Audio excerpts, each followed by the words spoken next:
Alright, the purpose of this video is to introduce you to the course, the source materials for the course, and some additional materials to help you teach the course with your students. All of the information, or nearly all of the information, is based on the book by Michael Genesareth and Eric Cow. I want to give you this quick disclaimer.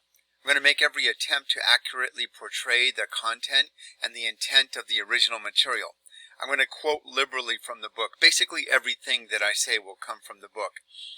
I also will add some examples and suggestions for strategies to help your students understand this material. If there are any errors or misrepresentations in the presentation, they're unintentional, and they are my own, not those of the original authors. If you discover some error, please let me know, and I will try to correct it.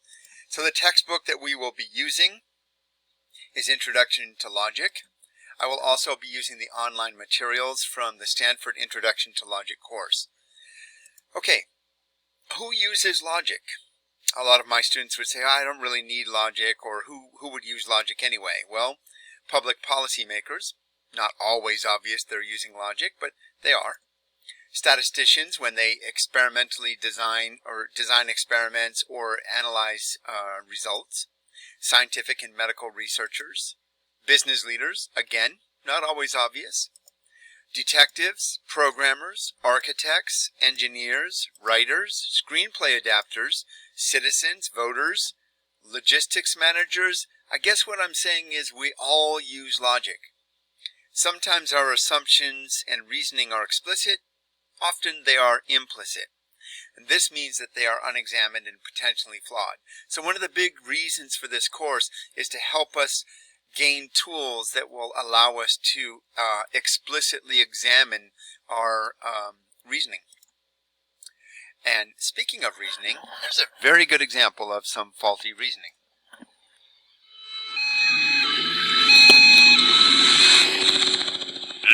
Not a bear in sight. The Bear Patrol must be working like a charm. That's specious reasoning, Dad. Thank you, honey.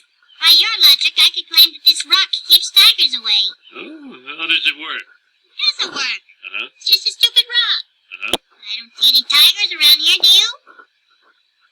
Lisa, I want to buy your rock.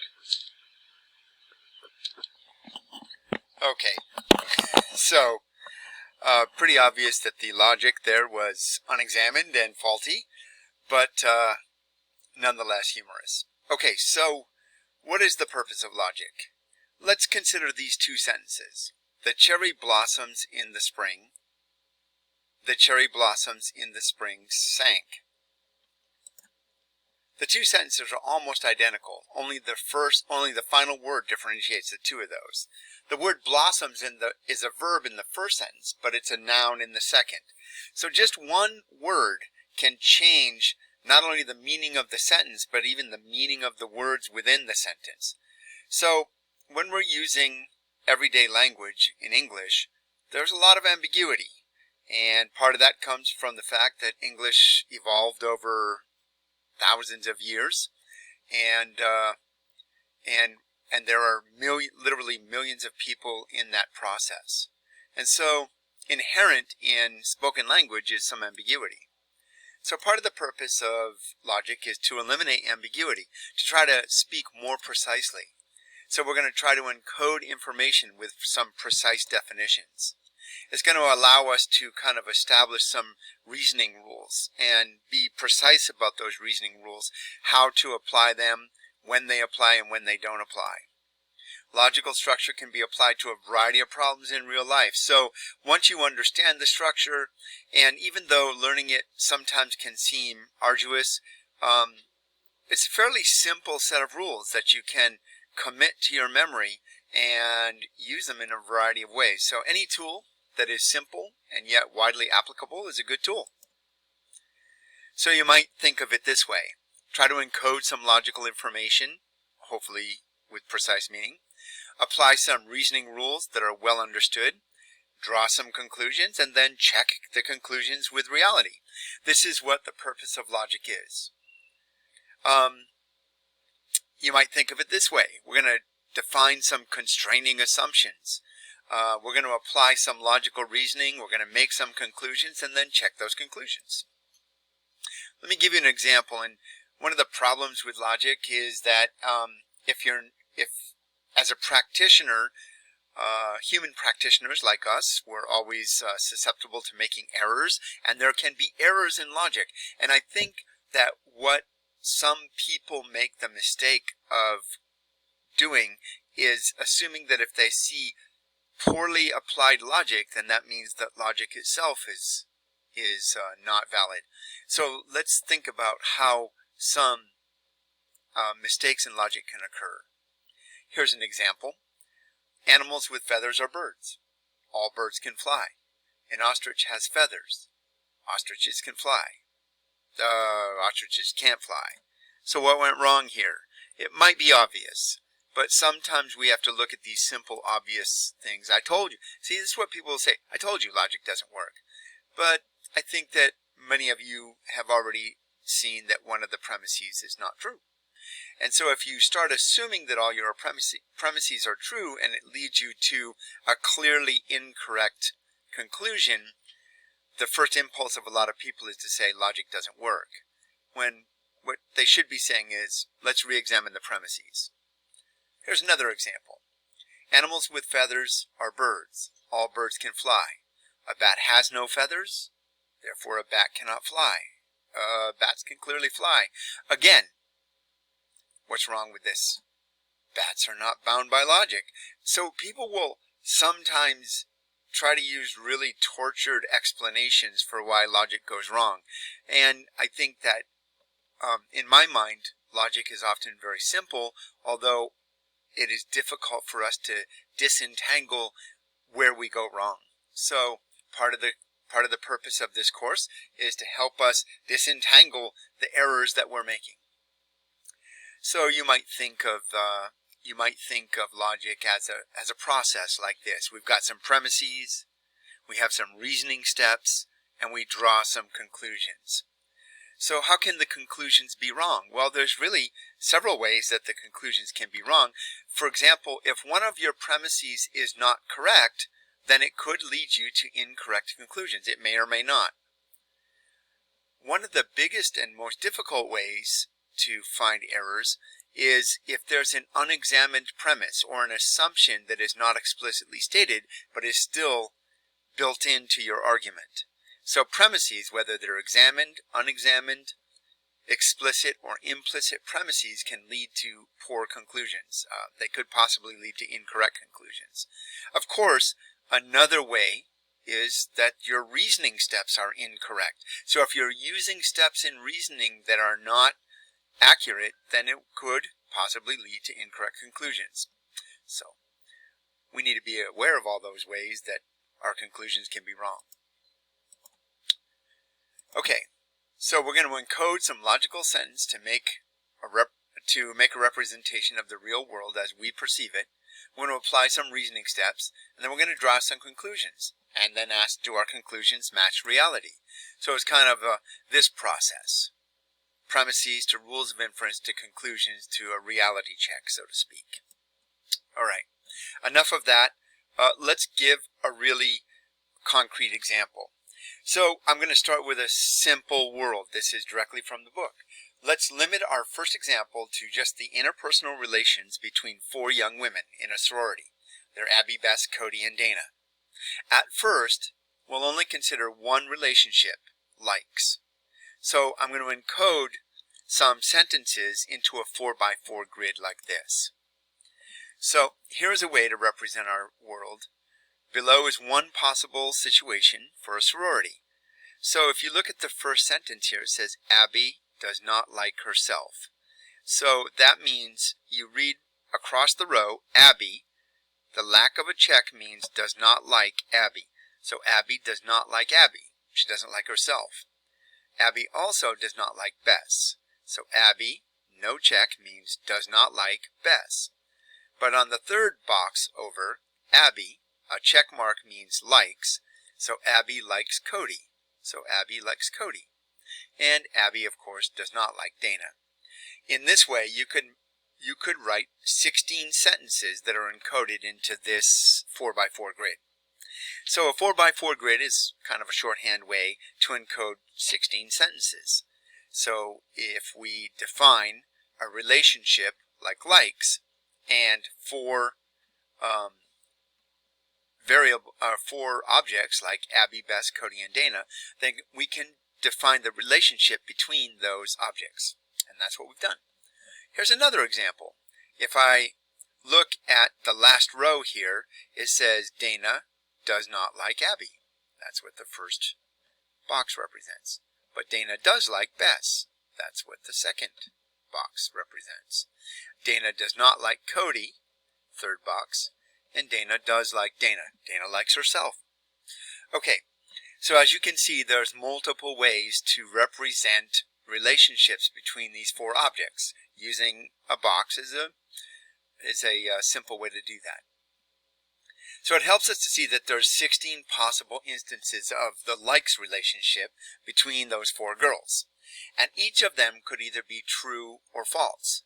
So that means there's 2 to the 16th, or over 65,000 possible worlds. This is a very simple example, and yet there's over 65,000 possible worlds that could exist. So let's assume that we don't know all the likes and dislikes of each member of Sorority World. But we have some informants who are willing to tell us about them. So we're going to be able to get information about Sorority World that we're going to call reliable. So our informants have to be reliable, right? This is almost always the case in the real world, by the way. Oh, I just want to really emphasize. Each informant has some reliable information, but no single informant will know everything about the world. In fact, we won't know everything about the world. And that's almost always the case in real world investigations. We have some reliable information, but we rarely know everything. Okay, so let's use an example. Let's encode into our grid a sentence. Dana likes Cody. So let's see. Dana likes Cody. Okay, so one of our informants tells us, hey, you know, Dana likes Cody, so I've just encoded that piece of information. Here's another piece of information. Abby does not like Dana. Okay, so another informant tells us, by the way, Abby does not like Dana. I'm just going to temporarily use this circle to represent the lack of a check mark. Also, Dana does not like Abby, encoded here. Dana does not like Abby. Okay, so we've got 3 informants telling us 3 separate things. Clearly we don't know everything about the world, but we know some things. Bess likes Cody or Dana. So we know it's either Cody or Dana. She either likes Cody or she likes Dana. One or the other. Or maybe both, if we're using inclusive or. Abby likes everyone that Bess likes. Okay, so Bess either likes Cody or Dana, and Abby likes everyone that Bess likes. But we know that Abby doesn't like Dana, so Bess can't like Dana, because if she did, then Abby would like her. So that means that Bess must like Cody. So combining the sentence 4 and sentence 5 together, I'm able to conclude that Bess likes Cody, but she doesn't like Dana. And that satisfies sentence number 4, which is that Bess liked Cody or Dana, and it also satisfies sentence number 5, which says that Abby likes everybody that Bess likes. By the way, that means since Bess likes Cody, Abby has to like Cody. Cody likes everyone who likes her. Okay? So Abby likes Bess, or excuse me, Abby likes Cody, so Cody likes Abby. Bess likes Cody, so Cody likes Bess. Dana likes Cody, so Cody likes Dana. Alright, so we got 3 check marks out of that one sentence. So you can see we're starting to know a lot more about the world. We don't know everything yet, like we don't know these things. Another sentence from another representative, or another informant. Nobody likes herself. So all along this diagonal here, Abby doesn't like Abby, Bess doesn't like Bess, and so forth. All of the girls don't like themselves. So what else can we conclude here so far? Well, we know that Abby likes everybody that Bess likes, and Abby doesn't like herself, so that means that Bess can't like Abby either. Because if Bess did like Abby, then Abby would like herself, and that would go against sentence number 7. Okay, so I think I've fully encoded everything. And as you can see, we know a lot about the universe now, or the world of sorority world. But we don't know some things. We don't know if Abby likes Bess. And we don't know if Dana likes Bess. So there's really 4 possibilities here. We could have Abby doesn't like Bess and Dana doesn't like Bess. We could have Abby likes Bess but Dana doesn't.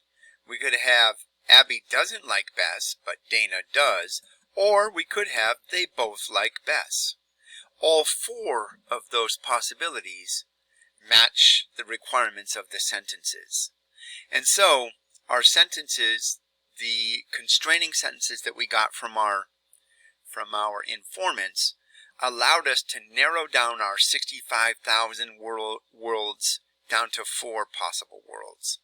So these constrained our possible worlds, but they didn't completely uniquely identify it. So which of these possible worlds is the real world? The answer is we don't know. We know it's one of them. We just don't know which one. So we don't know everything about the world based on the constraining sentences of our informants. However, we can know something even when we don't know everything. By the way, that's another really big error that people make a lot, myself included. I'm sure you've done this as well, is that if you don't know everything, then it's very easy to assume, oh heck, I just don't know anything. No, we know some things, so let's clearly identify what we do know. So we do know that Bess likes Cody. How do we know that? Because Bess likes Cody here, here, and here in every one of those 4 worlds. So in every world that's possible, we know Bess likes Cody. So we're able to conclude that Bess likes Cody. We're also able to conclude that Bess does not like Dana. If you look at Bess, Dana does not like, does not like, does not like, does not like. So in every one of these 4 worlds, Bess does not like Dana. Also interestingly, everybody likes somebody. There's always at least somebody in every row that a person likes. And everybody is liked by somebody. So along the columns, everybody has at least one check in there. So we've come up with at least 4 conclusions that we could draw about sorority world, even though we don't know everything about it. We cannot conclude, however, that Abby likes Bess. Because here, Abby does not like Bess in this world. But in this world, Abby does like Bess. And so, that's not a conclusion that we can draw. Warning, students will often draw the opposite of that, saying, oh, so that means Abby does not like Bess. No, we can't conclude that either, because in some of the worlds she likes Bess, and in some of the worlds she doesn't. Okay, so, what we know is that we can conclude some sentences and not conclude others, based on the information that we got from our informants. So here's a definition. A set of sentences may not determine a single unique world, but it may be true that some sentences are true in every world that satisfies the given sentences. Any such sentence is a logical conclusion. So going back to look, here are our logical conclusions, because they're true in every possible world, all of these worlds that are constrained by the sentences that we had. What does logical entailment mean? A set of sentences logically entails a conclusion if, and only if, every world that satisfies the sentences also satisfies the conclusion. So, again, we would say that Abby likes Cody, or Bess likes Cody, is logically entailed by those 7 sentences. So those 7 sentences require that Bess likes Cody. So we would say that Bess likes Cody is entailed by those 7 sentences. Alright, enough details right now. this is a good place to stop and have students do an activity. I have set up activity 1.1, and that activity looks something like this. If you click on that, you'll be brought to a Google Sheet, and the Google Sheet is going to ask you to students to encode a different world. Now, I've put up here along row 1 the world that we just encoded, and the world is going to be encoded into a 4x4 grid. So it's going to ask you to encode some things, but the 7 sentences that were used in the textbook, this is Mike G, those 7 sentences encoded this way. Notice that I have 3 symbols that can possibly go into each grid. A 0 for false, a 1 for true, and a question mark for ambiguous. So these 7 sentences, as I just showed you, encode the grid this way, leaving 2 ambiguous squares. So we don't know if Abby likes Bess, and we don't know if Dana likes Bess. All right. But if I had some different sentences, then they would encode differently. Let me show you an example. So we might start off with Dana likes everyone. Okay. So now that's a completely different encoding. So here I would write a 1, a 1, a 1, and a 1, because Dana likes everybody. So the way I would encode this sentence is putting 1s across the row of Dana. Now you can have another sentence and a sentence, so forth, up to 7 sentences. So here's the challenge. I want you to write up to 7 sentences. You can write less if you want. And then I want you to encode it onto the grid. And the challenge is to try to put a 0 or 1 in every one of the boxes based on your sentences, but leave 2 or possibly 3 ambiguous blocks. All right? This is an interesting activity that's sometimes harder than it looks, and it helps when you have students do this activity. It gives you a lot of insight into the way they're thinking about what you've just taught them. Okay, and I encourage you to try it as well. All right, let's go back now. That probably will take your students anywhere from 15 to 20 minutes, maybe even 30 to 45 minutes if they get into some deep arguments, which sometimes my students would. And as soon as that starts happening, I can tell you right now, you know you're on the right track, because deep arguments from students means learning is happening. Okay, let's move on. Let's assume that we've done activity 1.1. Oh, by the way, I forgot to mention, I have instructions for activity 1.1. If you follow this link, and that's a video, it's only like 2 minutes. So if you wanted to watch that, you could, or your students could watch it. Now, one problem that I faced is not all of my students could relate very well to sorority world. Most of my students come from families where they don't even know what a sorority is. Okay, they might have heard of it, but they don't have much connection to that. And so I would constantly get questions like, why does Dana like Bess? Or, so forth like that. Or maybe, what are they even talking about a sorority? And so I came up with another world. So I'm going to consider another simple world. And now we're going to limit our experience to one simple relation between these 4 objects. Rabbits, deers, foxes, and wolves. So instead of Abby, Bess, Cody, and Dana, I have rabbits, deer, foxes, and wolves. And the relationship between them will be praise upon, or praise. Let me give you an example of how to encode sentences. Okay, so first it says rabbits do not prey on foxes. And so I'm going to put a circle here for represents does not. So rabbits do not prey on foxes. Okay, that's one sentence encoded.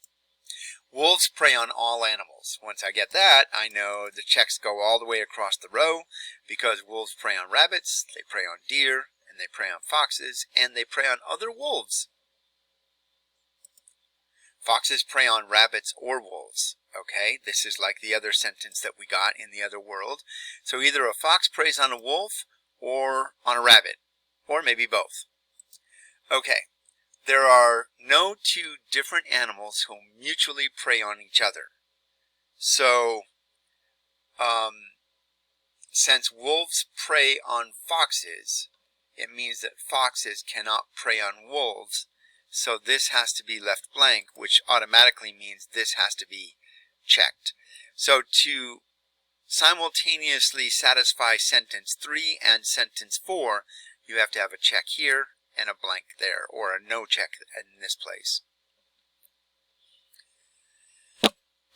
By the way, since wolves prey on everything, that means nothing else can prey on wolves. So that means these two squares will also be circles.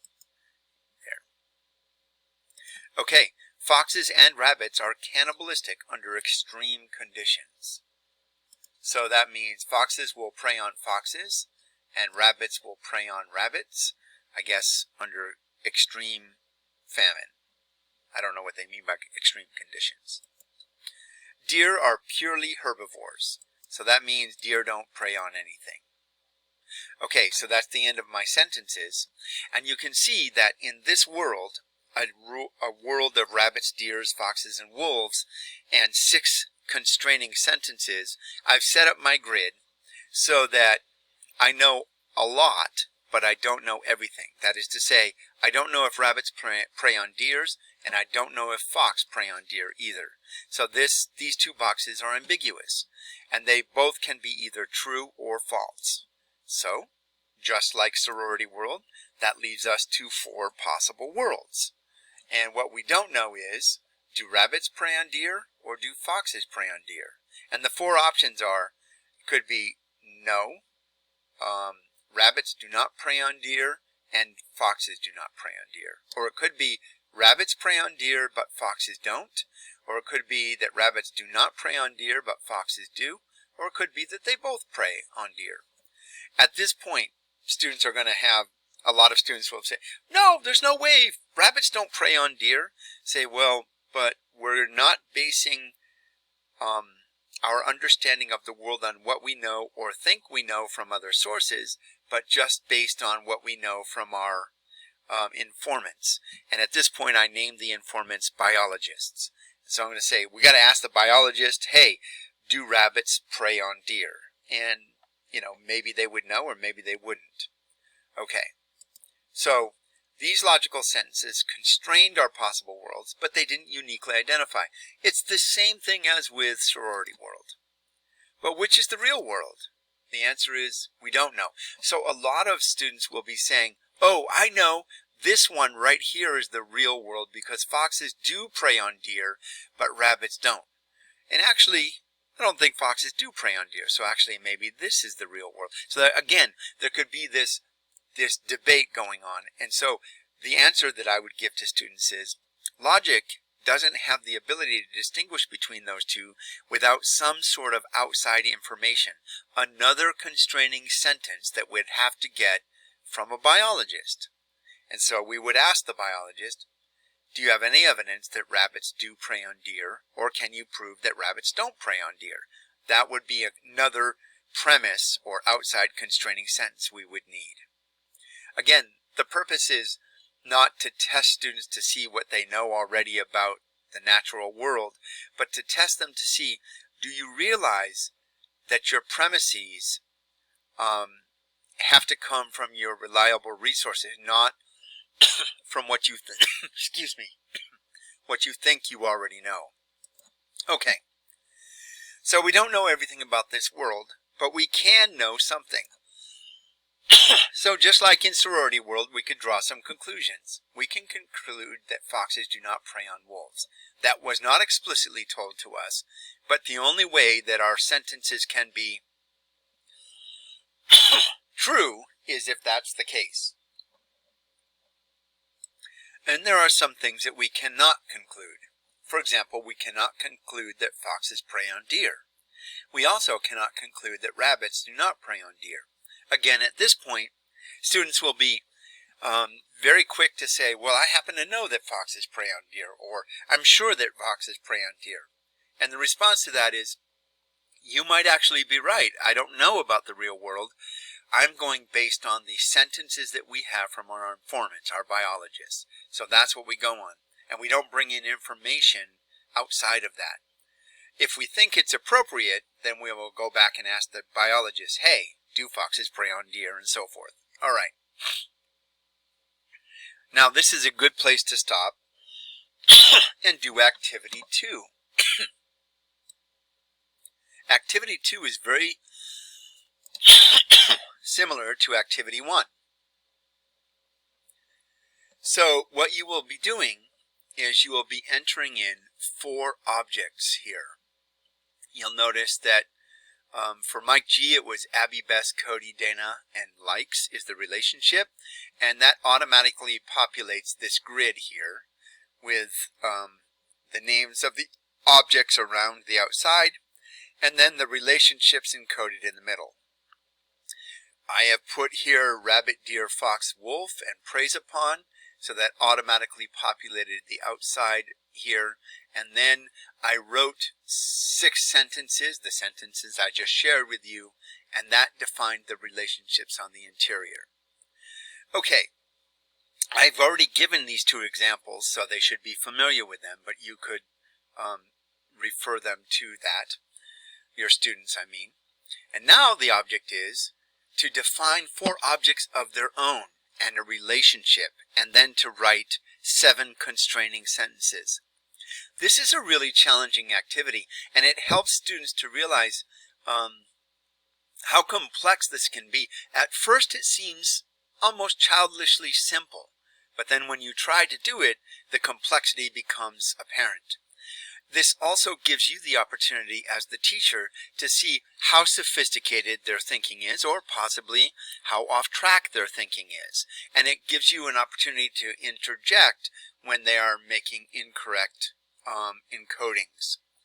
All right, hopefully this activity will help you to assess what your students are thinking and doing, and possibly come up with some interventions. Let's assume that we've done activity 1.2. As with 1.1, there's instructions, a couple of minutes just to tell the students what to do. All right, moving on. So we're going to talk about logical proofs. It's possible for our constraining sentences to determine 0, 1, or many possible worlds. It's even possible for an infinite number of worlds to fit our constraints. In the 2 examples that we had, sorority world and carnivore world, our constraining sentences provided 4 possible outcomes. So we looked at 4 possible worlds to determine which, if any, sentences were entailed by the constraints. This method of determining entailment, however, is impractical, or it's impossible if there are many cases or many possible outcome worlds. If we want to determine which sentences are entailed by our constraining sentences, we're going to need an alternative method. Because if we have an infinite number of possible outcome worlds, we can't test all infinite number because, well, there's infinitely many of them. And so this idea of looking at all the possible outcome worlds and trying to determine which sentences are entailed and which aren't is just not practical. And in fact, in some cases, it's impossible. So we need some other method. By the way, the activities, activity 1 and 2, were ones in which I have asked students to come up with a set of sentences that constrains a world to somewhere between 4 and 8 possible outcome worlds. But in the real world, you may have constraining sentences that provide 128 possible outcome worlds, or even 256, or even over 1,000, or even an infinite number. So you just can't test all the worlds. So what will we do? Well, we're going to try to come up with logical proofs. We start with some premises. Those are the constraining sentences. We're going to use reasoning steps that we'll call rules of inference to lead to conclusions. And if the rules of inference are valid and the steps are applied correctly, then the conclusions will represent sentences that are entailed by the premises. So let me say that again. In certain kinds of logics, the ones that we will be talking about, if you can start with premises and apply correct rules of inference without making errors, then the conclusions will be also sentences that are constrained by the premises, or excuse me, that are entailed by the premises. That's a really powerful idea. So let's consider some patterns, logical patterns. All Accords are Hondas. All right, that's a sentence. All Hondas are Japanese. Therefore, all Accords are Japanese. All right. How can we interpret this, or how should we interpret this? This is something, by the way, an activity that you should always get your students in the habit of doing. Even if their logic is correct, interpretation is not always easy. So, okay. So here's 3 simple sentences, and then you should challenge them. How do you interpret this? One way is, I have 2 premises that lead to a conclusion. Okay, simple enough. I have 2 constraining sentences, and they limit our possible worlds to all the worlds in which accords are Japanese. Yes, that's true. The first 2 sentences logically entail the last sentence. And so as a teacher, you should be modeling this, oh, from this pattern I can conclude, or I would interpret it this way. Let's give another example. All Borogos are slithy toves. All slithy toves are mimsy, therefore all Borogos are mimsy. What? We don't even necessarily need to know all the words or what they mean. As long as the pattern is in place, we can know all X are Y, all Y are Z, therefore all X are Z. And this slithy toves and mimsy and Borogovs, I don't even know what those are. But I can tell you that all Borogovs are mimsy. Okay. This kind of reasoning pattern is fundamental to logic. Like, this is how we reason. And that's what we would call a sound rule of inference. But let's talk about some counterexamples. All X are Y. Here's another pattern. Some Y are Z. Notice the difference. Therefore, some X are Z. Let's give an example of this. All Toyotas are cars. Some cars are made in America. Therefore, some Toyotas are made in America. So far, so good. All Toyotas are cars. Some cars are Porsches. Therefore, some Toyotas are Porsches. Uh-oh. So the first example leads us to a conclusion that's correct. But the second leads us to a conclusion that's incorrect. Correct patterns always lead to correct conclusions if the premises are correct. So this is what we call deduction. But the problem here is that that is not a sound pattern. In other words, this pattern is not always true. The only way it can be sound is if every time it's applied, it draws correct conclusions. And that's what we call deduction. There's different kinds of patterns of reasoning. So one of them is called induction, or when you're going from a particular example to a generalized conclusion. Here's an example. I've seen 1,000 black ravens. I've never seen a raven that's not black. Therefore, all ravens are black. Try that by substituting red Hondas instead of black ravens. By the way, students love to do this. Like, try to have them come up with examples of induction that are ridiculously wrong. And they will really get into this.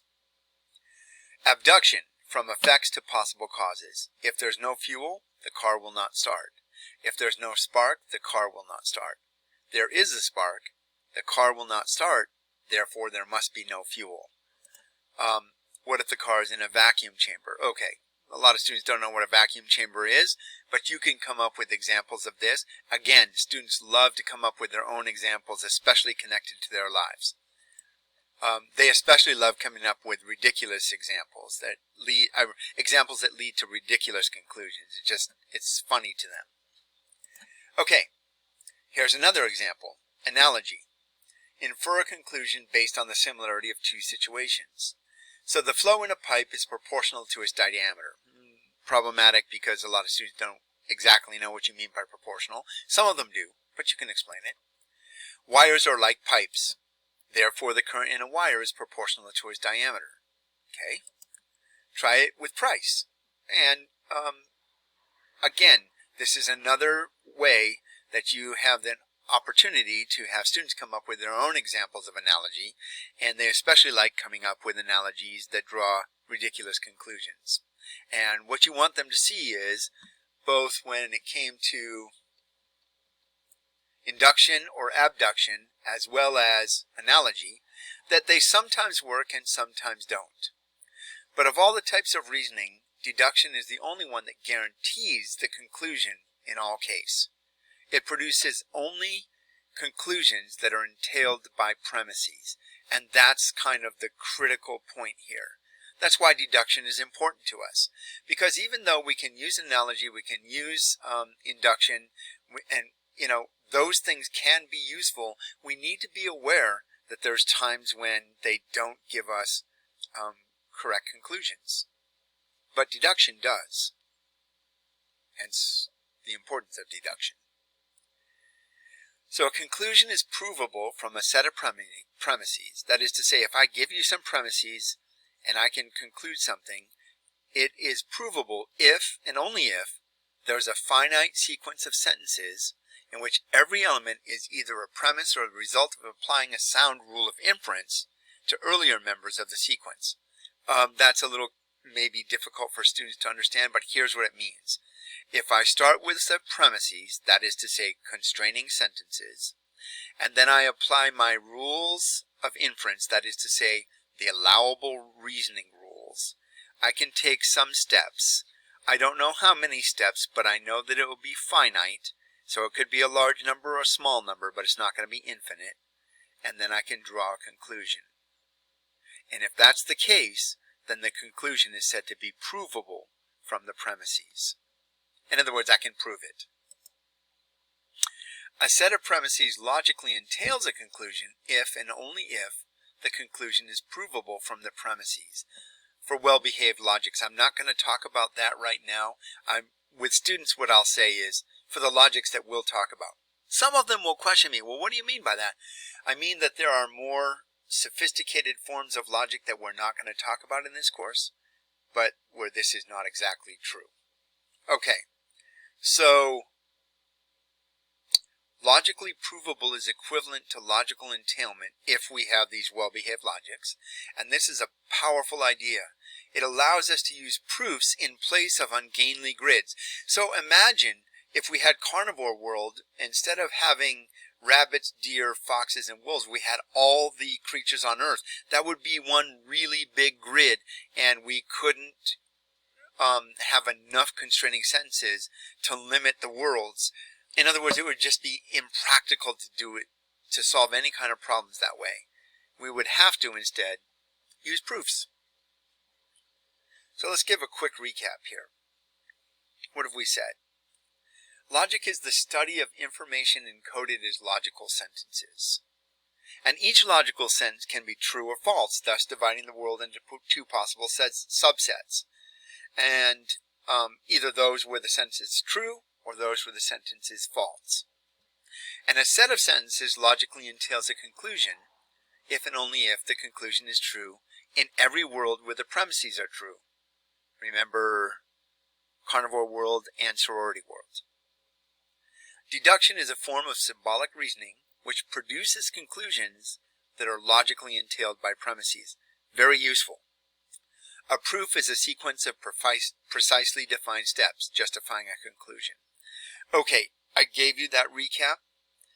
I don't expect students to fully understand this at this point. In fact, everything we do from this course from now on will be in some way to strengthen the understanding of these statements.